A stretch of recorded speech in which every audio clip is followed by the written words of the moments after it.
What if Spider-Man married Widowmaker? One is hope given form, the other is death given precision. Peter Parker, the friendly neighborhood hero who believes everyone can be saved. Amélie Lacroix, the world's deadliest assassin, engineered to feel nothing and never miss. What happens when love collides with control? When responsibility meets ruthless perfection? When a man who saves lives falls for a woman trained to take them? This is not a fairy tale. This is a tragedy rewritten. Before entering the story, please click subscribe, like and share to get more videos. The first encounter. Their first meeting isn't romantic, it's violent. New York City is restless that night, sirens echoing between glass towers, neon bleeding into rain-soaked streets. Somewhere below, a covert exchange is happening. No witnesses, no mistakes allowed. That's when Spider-Man drops in. He swings through the skyline like a red and blue blur, Spider-Sense screaming before his eyes even catch up. A muzzle flash cuts through the darkness. Bam! The bullet doesn't kill him. It grazes his mask, just enough to tear fabric and remind him how close death just came. Peter's heart stutters. He twists midair, firing a web to steady himself, and looks up toward the source. High above, perched on the skeletal frame of an unfinished skyscraper, stands a woman in blue.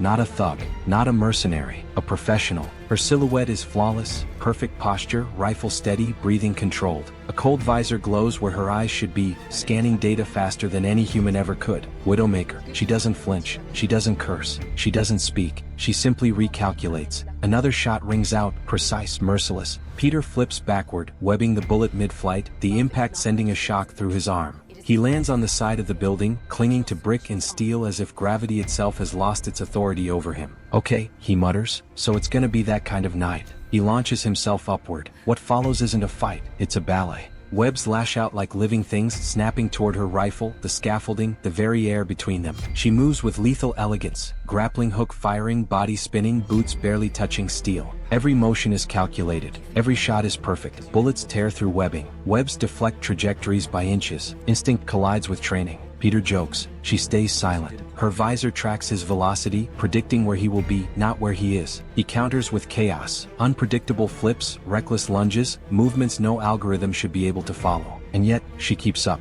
until something breaks. 0.4 seconds, Widowmaker hesitates. It's nothing, less than a blink, less than a breath. Her finger tightens on the trigger, and stops. Peter feels it before he understands it. His spider sense doesn't scream. It questions. In that frozen fragment of time, their eyes meet.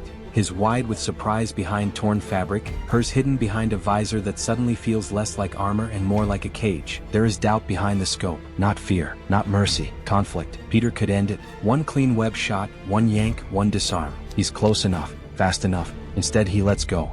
Widowmaker fires her grappling hook and vanishes into the shadows, blue light dissolving into the city's endless vertical maze. Peter lands hard on a rooftop, chest heaving, rain dripping from his mask. He stares at the empty space where she was, replaying the moment again and again in his mind. She had the shot. She didn't take it. He doesn't know her name. He doesn't know her past. But he knows one thing with terrifying certainty. That wasn't just an assassin he met tonight. That was a woman trained to feel nothing, who felt something anyway. And in a city where every second counts, 0.4 seconds may have just changed everything.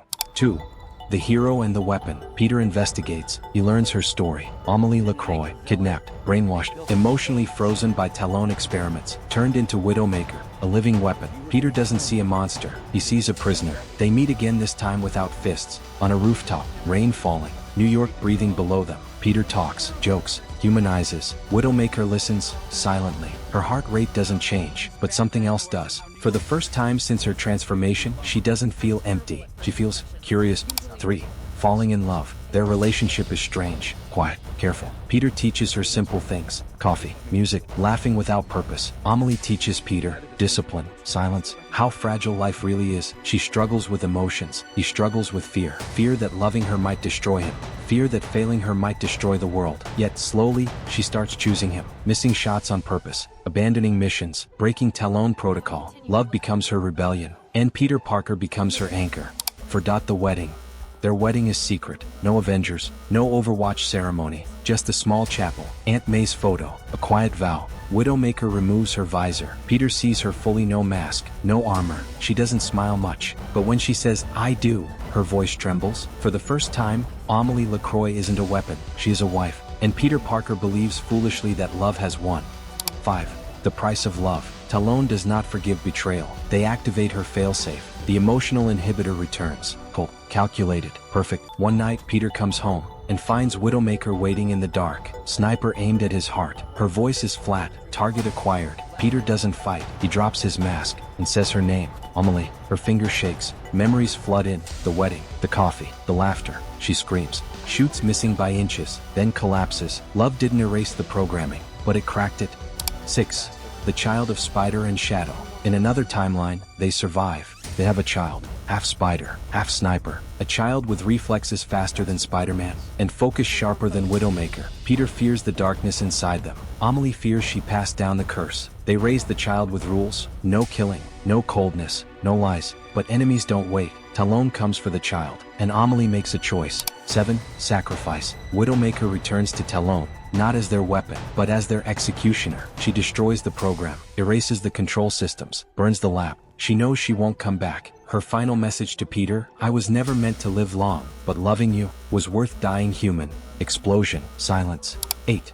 The man who still believes. Peter Parker stands on a rooftop, older, tired, still Spider-Man. He raises their child alone. He teaches them the same lesson he learned too late. With great power comes great responsibility. Some people are saved by love, some are destroyed by it, and some, like Widowmaker, are redeemed by choosing love, even when it costs everything. She was trained to feel nothing. He taught her how to feel everything, and that changed the universe.